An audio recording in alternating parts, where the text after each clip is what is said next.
증명하는 것 명예와 가진 재물과 힘과 자랑뿐이라 헛되고 헛된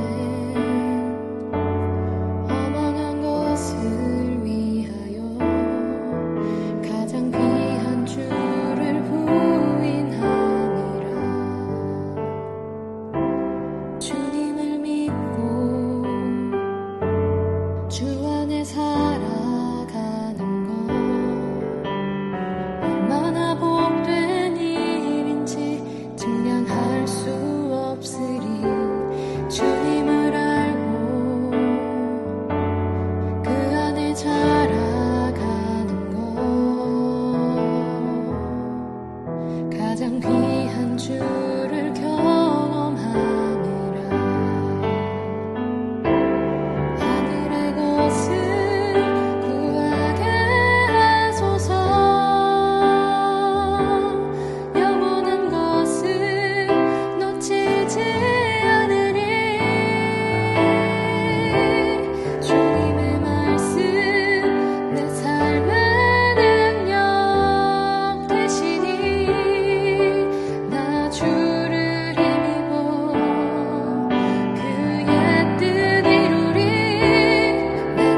그러므로 너희가 그리스도와 함께 다시 살리심을 받았으면 위의 것을 찾으라.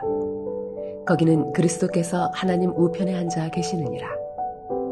위의 것을 생각하고 땅의 것을 생각하지 말라. 이는 너희가 죽었고 너희 생명이 그리스도와 함께 하나님 안에 감추어졌습니다. 우리 생명이신 그리스도께서 나타나실 그때에 너희도 그와 함께 영광 중에 나타나리라. 그러므로 땅에 있는 지체를 죽이라. 곧 음란과 부정과 사욕과 악한 정욕과 탐심이니 탐심은 우상 숭배니라. 이것들로 말미암아 하나님의 진노가 임하느니라. 너희도 전에 그 가운데 살 때에는 그 가운데서 행하였으나 이제는 너희가 이 모든 것을 벗어버리라.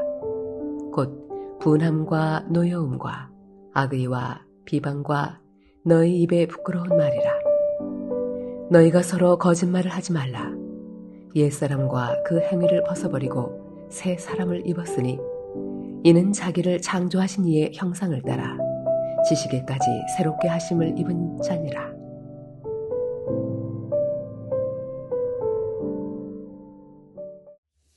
여러분, 노벨상의 유래를 아시나요? 알프레드 노벨이 어느 날 아침 신문을 읽다가 깜짝 놀랐습니다. 왜냐하면 그 신문에 자기 자신의 사망 기사가 실려 있었기 때문이에요. 아마도 신문사가 형의 사망을 자기 자신이 죽은 것으로 알고 잘못 보도했던 것입니다. 그 기사의 기사 제목은 이랬습니다. 다이너마이트의 황제의 사망. 그리고 그 내용은 이러했습니다. 그는 다이너마이트라는 가공할 위력을 지닌 살상 무기를 만들어서 일약 거부가 되었다. 그는 무기로 돈을 번 죽음의 상인이었다. 자, 이 기사를 읽고 노벨이 충격을 받았어요. 전 인류에게 공포심을 안겨주었던 자신의 죄악을 참회하면서 전 재산을 헌납해서 세계 평화에 기여한 사람들을 위한 상을 만들게 됩니다. 이것이 바로 노벨상이죠. 여러분, 우리 그리스도인들은 누구일까요? 바로 그리스도와 함께 죽고 그리스도와 함께 살아난 사람들입니다. 한마디로 죽었다가 다시 산 사람이에요. 자, 그렇다면 이제 남은 우리의 인생 어떻게 살아가야 할까요? 노벨과도 같이 지금까지와는 질적으로 다른 삶을 살아야 합니다. 좀 더 차원이 높은 그런 삶을 살아야 하는 것이죠. 자, 그것이 어떻게 가능할까요? 오늘 1절 말씀에 보니까 그러므로 너희가 그리스도와 함께 다시 살리심을 받았으면 위의 것을 찾으라. 위의 것을 찾으라. 그렇게 말씀하고 있습니다. 위의 것을 찾는 삶, 과연 무엇일까요? 천사처럼 하늘을 날아다니라는 그런 말일까요? 아니면 모든 세상 사람과 단절하고 높은 산 위로 올라가서 거기서 살아라, 이런 말입니까? 그것도 아니면 세상 직업을 포기하고 모두 다 신학교에 들어가서 성직자가 되라, 그런 말입니까? 아니죠. 위의 것을 찾으라. 이 말은 위의 것을 추구하라. 위의 것을 위해서 살라. 이런 말입니다. 그렇습니다. 우리 구원받은 하나님의 자녀들은 하늘의 것을 추구하는 삶을 살아야 하는 것입니다.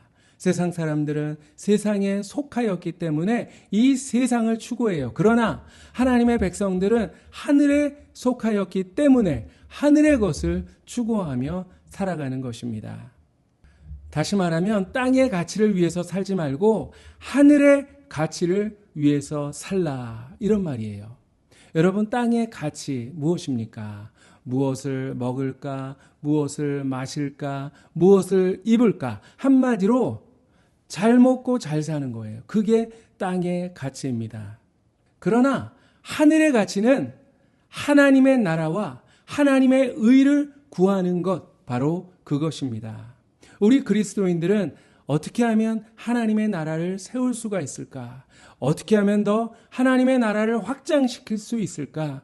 어떻게 하면 하나님의 뜻이 이 땅에서 이루어질 수 있을까? 바로 거기에 삶의 관심과 인생의 목적을 두어야 한다는 거예요. 내가 아니라 하나님께 초점을 맞추는 삶을 살라는 그런 말입니다.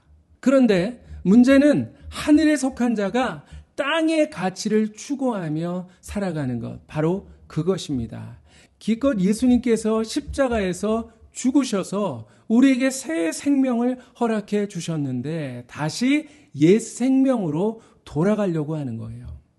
아직도 무엇을 먹을까, 무엇을 입을까, 거기에 집착하고 살아가는 것이죠. 세상의 재물, 세상의 명예, 세상의 인기만을 추구합니다. 여러분, 꽃에는 꽃의 향기가 나야 되겠죠? 그런데 꽃에 악취가 나거나 비린내가 난다? 그러면 말이 안 되는 것입니다. 그러면 여러분, 위의 것을 추구하는 삶, 그런 삶을 살기 위해서 과연 우리는 무엇을 해야 될까요? 오늘 2절 말씀에 보니까 위의 것을 생각하고 땅의 것을 생각하지 말라 했습니다. 위의 것을 생각하라. 바로 그것입니다. 하나님의 백성은 생각에서부터 달라져야 한다. 이 말입니다. 사람은 무엇을 생각하느냐에 따라서 그의 인생, 그의 운명이 달라져요. 이런 말이 있습니다. 생각을 심으면 행동을 거두고, 행동을 심으면 습관을 거두고, 습관을 심으면 인격을 거두고, 인격을 심게 되면 운명을 거둔다. 그렇습니다. 위의 것, 하늘의 것, 영적인 것, 이것들을 우리가 자꾸 생각하다 보면 영적인 것을 거두게 되는 거예요. 그런데 맨날 땅의 것만 생각하면 결국 땅의 것만을 거두게 되는 것입니다. 어떤 소년이 있었는데요. 이 소년이 어느 날 길에서 우연히 $5 지폐를 줍게 됩니다. 얼마나 기분이 좋았는지 그때부터 계속해서 땅만 쳐다보면서 살게 됩니다. 그가 일생 동안 땅만 보고 산 결과 과연 무엇일까요? 단추 25,000개, 머리핀 54,000개, 그리고 수천 개의 동전, 그 외 자질구레한 쓰레기, 그것들을 주었다고 합니다. 쓸데없는 것을 줍느라고 아름다운 하늘을 보지 못했어요. 아름다운 산과 들, 그리고 아름다운 꽃을 바라볼 기회를 다 놓쳐버리고 말았습니다. 결국 그의 인생이 허무한 인생으로 끝나고 만 거예요. 여러분, 어떤 인생을 살기 원하십니까? 허무한 인생? 저급한 인생을 사시겠습니까? 아니면 좀 더 수준 높은 인생, 더 높은 차원의 인생을 살 수 있기를 간절히 소망합니다. 비록 땅에 살지만 하늘을 바라보고 하늘을 꿈꾸면서 사는 그런 하늘의 사람이 되시기를 바랍니다. 그러기 위해서는 땅의 것만 생각하지 말고 위의 것, 하늘의 것을 생각하는 저와 여러분이 되었으면 좋겠습니다. 그런데 여러분, 생각은 우리가 무엇을 보느냐, 거기에 달려 있어요. 무엇을 보는가, 이게 참 중요합니다. 세상 사람들은 무엇을 볼까요? 이 세상의 것을 보겠죠?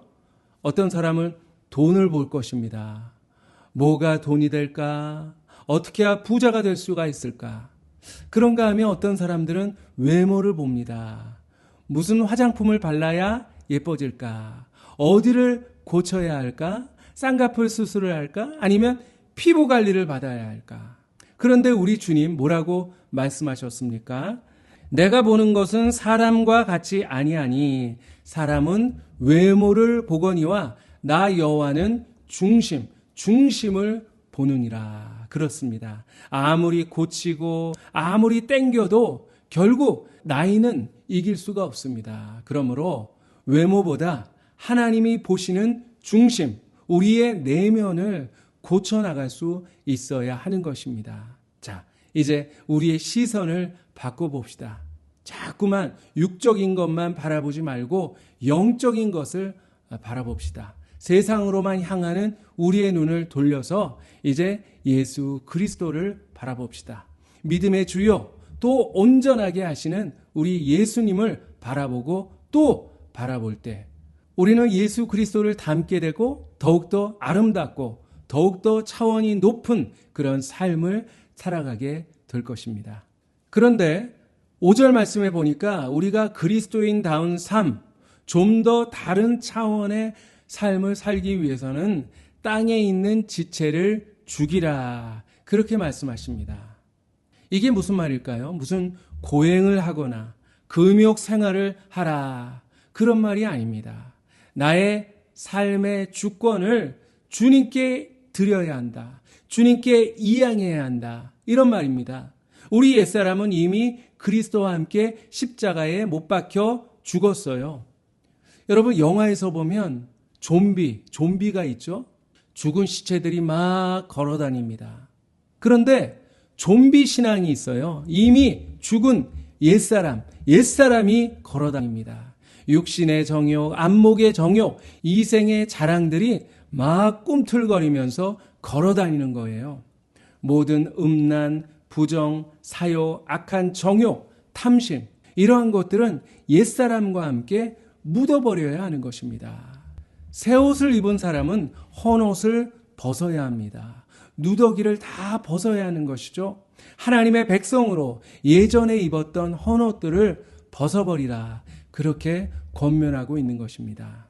자, 어떤 헌 옷이 있을까요? 오늘 8절에 보니까 분함과 노여움, 악의 비방, 입에 부끄러운 말, 거짓말, 이런 것들을 벗어버리라, 그렇게 말씀하고 있는 것입니다. 우리는 하늘에 속한 사람들입니다. 하늘에 속한 사람답지 못한 것, 그것들을 내버려야 하는 것이죠.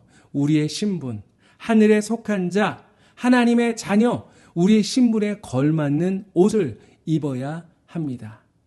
자, 오늘 4절에 보니까 우리 그리스도인들의 미래의 모습을 설명하는 그런 말씀이 나오고 있는데요. 우리 생명이신 그리스도께서 나타나실 그때 너희도 그와 함께 영광 중에 나타나리라 말씀하셨습니다. 우리 생명이신 그리스도께서 이 세상에 다시 임하실 때가 있다라고 하는 것입니다. 바로 예수 그리스도의 재림입니다. 주님이 이 세상에 다시 오시는 날 우리의 모든 것이 적나라하게 드러나고 주님 앞에 평가될 것이다 라고 하는 거예요. 여러분, 그 평가 기준이 무엇일까요? 우리가 얼마나 많은 재산을 모았는가, 얼마나 높은 지위에 올라갔는가, 얼마나 자식들을 잘 키웠는가, 그게 아니라 얼마나 예수님을 닮았는가, 바로 그것입니다. 만약 우리가 세상이 아닌 하늘의 가치를 추구하고 예수 그리스도를 바라보며 주님의 모습을 본받는 삶을 살게 될 때 너희도 그와 함께 영광 중에 나타나리라. 여러분, 이 약속대로 우리 모두 변화된 모습, 성화된 모습으로 영광 중에 우리 주님을 맞이하게 될 것입니다. 하나님 아버지, 감사합니다. 아무 자격 없는 우리를 예수 그리스도의 보혈로 은혜 가운데 구별하여 주시고 하나님의 자녀 삼아주시고 하늘의 백성 삼아주시니 너무나도 감사합니다. 그러나 저희들 하늘의 것을 추구하며 살아야 하지만, 그러나 어리석게도 이 세상을 바라보며 이 세상의 것들을 추구하며 살아왔음을 주님 고백합니다. 어리석은 저희들 주님 용서하여 주시옵시고 다시 한번 눈을 들어 예수 그리스도를 바라보게 하시고 그분을 바라보며 그분의 삶을 따라 살아갈 수 있게 하여 주시옵소서. 더욱더 하나님의 나라와 그의 의를 구하는 우리 모두가 되게 하여 주시옵소서. 그래서 주님 다시 오시는 그날 더욱더 성화된 모습으로, 주님 닮은 모습으로 주님과 함께 영광 가운데 거할 수 있도록 주여 역사하여 주시옵소서. 감사드리며 우리를 구원하신 예수 그리스도의 이름으로 기도하옵나이다. 아멘. 이제는 예수 그리스도의 은혜와 하나님의 사랑과 성령님의 교통하심, 인도하심이 이제 하늘의 가치를 추구하며 주님을 바라보며 살아가기를 마음으로 다짐하는 사랑하는 모든 주님의 백성들 머리머리 위에 이제부터 영원히 항상 함께 하시기를 간절히 축원하옵나이다. 아멘.